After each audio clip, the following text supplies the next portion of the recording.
Hello and welcome to this segment of Daybreak Graphic on KAFTAN TV. I am YETUNDE ALANAMU. Today we'll be talking about May 29 inauguration, our build up to new administration, and I'm here with OBANLA OLUMIDE. Hello. Well. How are you doing, sir? I think I'm still doing good. If Nigeria wants to be better, we need to be doing good. Okay, to start the discussion, now will you explain the proceedings during and after election? You see, you want me to explain the proceedings during and after election? I can't really tell which of the proceedings you want me to discuss or which of the proceedings you want me to analyze.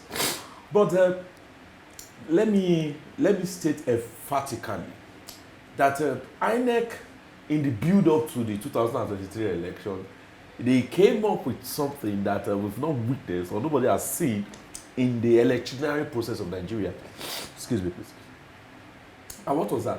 They introduced beavers. Yes. And what was beavers? Beavers was introduced in the electionary system so that we would not be able to rig the election. Yes. Yeah. Professor Yaku, INEC chairman, Yes. told us that when beavers is being introduced, the elections cannot and will not be rigged, which made Nigeria, the federal government spent billions of our money to do beavers. To be very sincere with you, personally I celebrated it because I felt it's a welcome idea that for a time in this country, Nigeria shall witness free and fair election. That is the build-up. We were all anticipating that whatever comes forward, whatever comes way, our voices shall speak. Our vote shall count. And a lot of us shall be happy and say, Q Sarah Sarah. Finally we have spoken and it had to. Our will has been done. There is a but. The beavers. We were failed. We came, we were voting. After voting, we expected our electoral officers assist us in uploading our results. They brought up issues, no network, no this, no that. And I told someone beside me when I went for voting. I said, rigging has started. With the beavers too. With the beavers.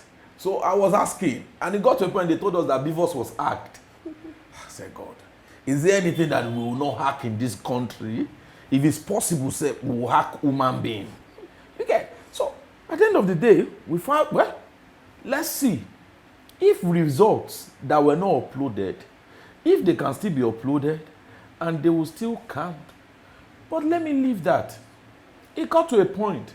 They said they created a portal called IRF portal, where we can all go and check results that have been uploaded. It is true. The portal was created. But to my greatest surprise, the day I went on that portal to check results, I saw a lot of doctored results where 0 was turned to 10, 10 was turned to 50. And I was asking myself, does beavers also encourage rigging of an election? But to God be the glory, we have a president-elect, and the president-elect is Bola Ahmed Tinubu. We are not for sure if the election was rigged in his favor or wasn't rigged in his favor, but we know for sure that there were electoral malpractices in the use of beavers. So it is now left to the Supreme Court or to the tribunal to be able to analyze to us or to identify those lacunas in the use of beavers. But don't forget that human beings are in charge of the beavers. Beavers has failed us. Yakub has failed us. I think if you remember during the collation of results, Dino Melaye, the outspoken former senator of the Federal Republic of Nigeria, was shouting on top of his voices that how do you bring the result of Ekiti State to Kwara State? And you have given us the same result of the last general election, this general election. Is it possible that we can get an actual result of the last general election in a recent general election of a state? But you saw the way Professor Yakub was sailing the boat, was paddling the boat.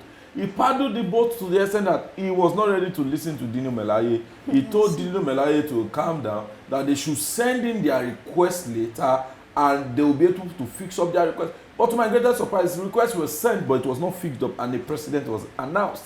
Now, we need to just look at it. If we keep going this way, when shall we get it right? A country that started in 1960, if they gave birth to somebody in 1960, the person should be how old now? About 60. Yes. 60 plus, right? And we are still here battling electoral malpractices. When shall Nigeria? The truth of the matter is this: the same academicians who will shout that they are finishing academicians, we are the same academicians are the one assisting them in irregularities in this country, all because of 50 billion, 60 million. If not, look at what happened in the rerun election of Adamawa, where somebody went online, where somebody called himself commissioner, whatever, in the same INEC went to announce results. And I'm very sure that if not because people shouted, INEC would have just allowed that to pass, and that woman would have just been the Binani, whatever, would have just been the governor of Adamawa State. So I think the build-up, whereas we are preparing beavers, security, fine, but the end result, and in between the use of beavers, it was art. So it's a money wasted on beavers. We need to go back and I'm not saying anything against any government. Our government has put in their best. Mr. President cannot do all. Mr. President's duty, he has charged people with responsibility. You should be in charge of INEC. You be in charge of water resources. You be in charge of labor. You be in charge of women affairs. So it's left for you to steer the ship of your ministry well. So he has given Professor Yakub everything he needed. So I don't know if it was Yakub that failed Nigeria, Federal Republic of Nigerians, or it was Mr. President that failed us, or the electoral office. Don't forget the fact that some of these are electoral officers too. Mostly our coppers also has issues. Don't forget the fact that there was a copper that even before the election, she's an electoral officer, she was still campaigning for Peter Obi on Twitter during the day of the election, where people drag. That shows that that person will be ready to rig the election for Peter Obi of whatever comes forth. So our electoral officers too need to be trained. If to me, maybe coppers should be exempted from our electoral processes in this country. Thank you. Okay, moving on. Let's talk about the court. Unless I forget, the result was announced in the middle of the night, where most of us were sleeping. We only woke up to see that our president has been announced. So we thank God for all. And we know that our president, we have a new president. And by May 29, our president shall be inaugurated. And we look forward to a government of inclusion, a government that we call federal, and a government that would be able to resolve the issues we Nigerians and we citizens are clamoring on. So I wish the president-elect a very good luck, and I wish God will assist him in steering the ship of Nigeria. Thank you. Moving on, there are still court cases, like people writing petition against the elected president, and also Atiku Abubakar demanding for the videos of when the petition, when the court case is ongoing. Okay, how do you predict the result of the court case? If you want me to predict the result of a court case, number one, I'm not a lawyer. Number two, I'm not the tribunal's chief. Then number three, I'm not going to give judgment. But let's be fair to ourselves. They say in every rumor, there's a what? There's an iota of truth. If Peter Obi and Atiku Abubakar did not see anything wrong in the electoral processes, they would not go to tribunal. And let's not forget the fact that it's not possible, it is not least expected that at the end of every election, one person must go to court saying I'm not convenient with the way the election was run. And don't forget the fact that when you go to court, it is not left to the court to determine. But with the way I see the court proceedings in the Federal Republic of Nigeria, I guess there's no case for Peter Obi and Atiku Abubakar. I am not saying the way Bola Ahmad Tinubu became our president. I'm not saying it's totally right. I'm not saying the proceedings is right. Let me tell you, this is it. If I want to be the president of this country, and you conduct a free and fair election, and I come into position as free and fair election, I might not have any case to answer in court. You get what I'm saying now? Yes. This case now against Bola Ahmad Tinubu is at the climax to the extent that I'm seeing a lot of cases in court. some people saying it didn't meet 25% in federal capital territory. Yes, there's a lot of petition written against him, even despite the fact that this is the month of his inauguration. You see, either we like it or not, I want to tell Nigerians that Nigerians should please go home, because either they like it or not, Bola Ahmed Tinubu will be inaugurated May 29. Now, let me be factual with you. I've just been trying to be a little bit pedo a bit. But let's be sincere with ourselves. Let's come to the fact. If Atiku and Peter Obi does not see reasons why they need to go to court, they will not go to court. If you see the cases, if you see their petitions, they have a very good petition. If their lawyers can argue this petition well in the court of law, it might be that Bola Ahmed Tinubu will be the first president that will be elected, inaugurated, and sacked out of office.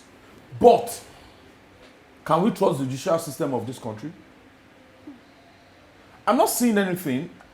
They have their case. I'm only talking from the premises of their case. We cannot deny the fact that these people do not have a case. They have a case against Bola Ahmed Tinubu. They had a case against All Progressive Congress. You get what I'm saying? It's left to their lawyers. It is left to their lawyers to be able to defend these cases right in court. If they cannot defend it in court, oh well and good. If they can defend it, oh well and good. But the fact remains that we have an elected president. And by next week, Monday, our elected president will be inaugurated as a democratically elected president of the Federal Republic of Nigeria, even if he was not democratically elected. You know, democracy is the government for the people, by the people, and of the people. Yes. With the issues of beavers, it is not government of the people. It is now government of the beavers by the INEC for the federal government. You get what I'm saying? Yes. Now? So whatever comes May, what I need us to do in this country is this. We keep going to court. Most times we know the outcome of the court proceedings. This is not the first time Atiku Abubakar will go to court. Yes. This is not the first. He went to court against Buhari. Abi, nothing came out. And I think he was in court for almost 3 years of the last Buhari's regime. Now, we are hopeful that the new tribunal law that doesn't want us to drag feet in this court judgment will come to place. But if they have their case and they are able to prove it in court, then, but let's put this fact straight. Inauguration of Mr. President will not be stalled. They will not stop it. Federal government will continue with the inauguration of Mr. President. And I think they've started today. I think they've started some things, blah, blah, blah. So we are hopeful and we are waiting for our new president. I can see that you're very sure that the inauguration will hold. But do you see any possibilities in them shifting the inauguration date? Inauguration, May 29, no shifting. Only if the president-elect wants the inauguration for June 12th, which I know that because of the cases in court, Mr. President will, if you even want, Mr. President might even want the inauguration tomorrow. You see, the moment he gets to be Mr. President, we will keep dragging our feet. We will keep dragging court cases. Let me announce to you, Bola Ahmed Tinubu, either he came into power responsibly or irresponsibly, rigged or not rigged, let us accept the fact that he is our president until the court states otherwise. May 29, a shift in it, I'm not saying. These people ask the federal government, they have the DSS to their beck and call, they have the Nigerian police, they have the Nigerian army, they have the Nigerian navy, they have every other thing, they have the SSS. So, okay, if let's be very sincere ourselves. Do you think there's any obedient or any other articulated that want to risk his life and go there on Monday and go and put placard and say no, he must not? Do you think your voices count? When I keep hearing from my friends that there's freedom of speech in this country, I keep smiling. What is freedom of speech? You say your freedom of speech, they hammer you. They started by bringing in a lot of restrictions on your social media where you cannot say so many things. Even for us now, when you're on your TV station, there are some things you can say on TV. If you say them, they will slam ban on this TV station. So there's no freedom of speech where a man can even say what he wants to say. Now let's use the case of Aisha Buhari. Look at what has happened to Seun Kuti. Yes. Seun Kuti slapped a man on the police station. I am not saying it is right for Seun Kuti to have assaulted a policeman, but they has assaulted a policeman. After Seun Kuti assaulted the policeman, what has led to them going to his house to search his house? What is the correlation between searching his house and the police officer he has slapped? He has slapped the police officer. You have an evidence that he assaulted the police officer. Treat his case like somebody that assaulted the police officer. So why are you bringing other things into it? That shows that you're trying to weaken the power of an activist like Seun Kuti because you knew he had a loudest voice. So now trying to clamp down all these loud voices signifies and indicates that the May 29 inauguration will be held and it will be a success. Okay, you made mention of DSS earlier. Okay, DSS has confirmed that interim government is going to be formed and their objective is to stop the inauguration. What do you foresee in this situation? Number one, social media. Nigeria has an issue. We lie a lot. We are liars, and it is a pity. Ask, or if I am opportune to ask the DSS, when you have told Nigerians this, what step have you taken? What step? That shows that the DSS themselves wants to be involved in felony. You get what I'm saying? DSS cannot come and tell Nigerians that it has been confirmed that there's going to be interim government. There's going to be an interim government. If there's an interim government, if there's going to be an interim government, my sister Emma Dekakuro will have been seeing the breaks now that there is going to be an interim government. They are also working for the government. They arrest whoever federal government wants them to arrest and they release whoever federal government wants them to release. Fani Kayode had a case with them. They were charging Fani Kayode to court for money laundering. Immediately Fani Kayode came and said, I belong to the home. When I got home, I am now at home. They said, okay, we are putting all cases against you. Go home. Bukola Saraki, when he joined them, they peddled this case. Immediately Bukola Saraki left the fold, they came out again until Bukola Saraki was able to go to court and win cases against the federal government.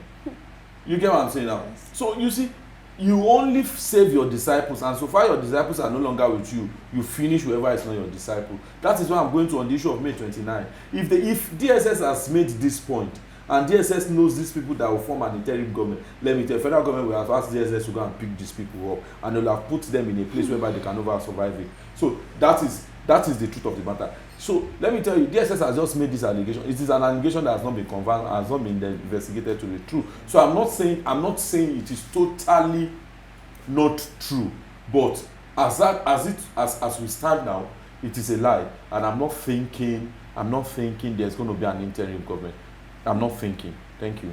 Thank you. So how do you predict the Nigeria economy, considering the manifesto that the president-elect under the umbrella of the APC says during the campaign period? Well, I have continued to argue with political friends of mine, and they continue to tell me that Mr. Bola Ahmed Tinubu, the president-elect of the Federal Republic of Nigeria, is going to turn the economy of Nigeria around the way he did in Lagos State. Let's be hopeful he's going to do that. Let us keep our fingers crossed. Only èèyàn tó ń gbé ìyàwó wá bá kò kí ń garun. Àbí when they are bringing Ooni of Ife was in his house when they were bringing his bride. He didn't go and wait outside waiting for the bride. He was in his sitting room and they brought the bride to his sitting room. So let us wait. They have been speaking in favor for Bola Ahmed Tinubu. Let me state this emphatically. I am not speaking in favor of Bola Ahmed Tinubu. I'm not speaking in favor of Atiku. I'm not speaking in favor of Obi. I'm not an obedient. I'm not articulated. I am not batified. I am a natural man. Let's be very sincere ourselves. When you have not got into a particular position, you blow the tune. That people, when you get there, say, I will do this. By the time they get there, they are only about themselves, their family, themselves again, and their family. So I hope Tinubu is not going to be like that. When they get to inaugurate, he has told us that immediately after his inauguration, he will start the boat rolling. So let's be hopeful that our economy will turn around the way he did it. He preached it. He preached it when he was campaigning. That he did it in Lagos.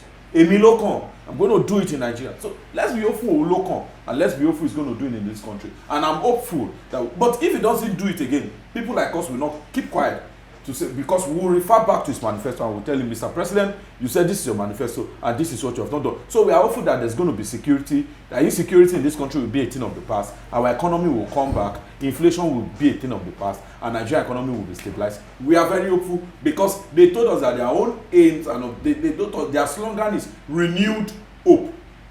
Renewed hope. The last one was hope. Buhari's regime was hope, where a lot of us lost hope. But now they said they want to renew our hope, and I believe, and I want to believe that our renewed hope will not be a lost, renewed hope at the end of the 4 years. So we are expecting a better thing from them, like they have said, and we wish they can do the better thing they want to do for us. Thank you. Okay, ever since the president-elect has been declared, many organizations and unions have come out to give their various demands from the government, asking for development and change for various kind. How do you suppose the new government can handle this? It is a pity that before a government comes, you are already requesting. You have just allowed the government settle down first before you start requesting. I'm sure that he has even forgotten this request you have made. Unions coming, yes, they want them to increase minimum wage, blah blah blah blah blah. Let Mr. President settle down. By the time Mr. President settles down, he is the best person that knows what he's going to do. You get what I'm saying? I'm not blaming the unions for stating their grievances for coming in for negotiation, but they should allow Mr. President-elect to get into office, get inaugurated, let him settle down, let him study the files on his table, and let him see how all those things can be achieved. I am hopeful, I am trusting that Bola Ahmed Tinubu should be able to do that, since his own thing is renewed hope. So let Nigerians cross their fingers, cross their legs, and let's wait for the renewal. But if we do not get the renewal hope, Nigerians also should be ready to fight for their right. Thank you very much, Abba. Thank you, and that will be all for today. Join us next time. I am Yetunde Alanomu.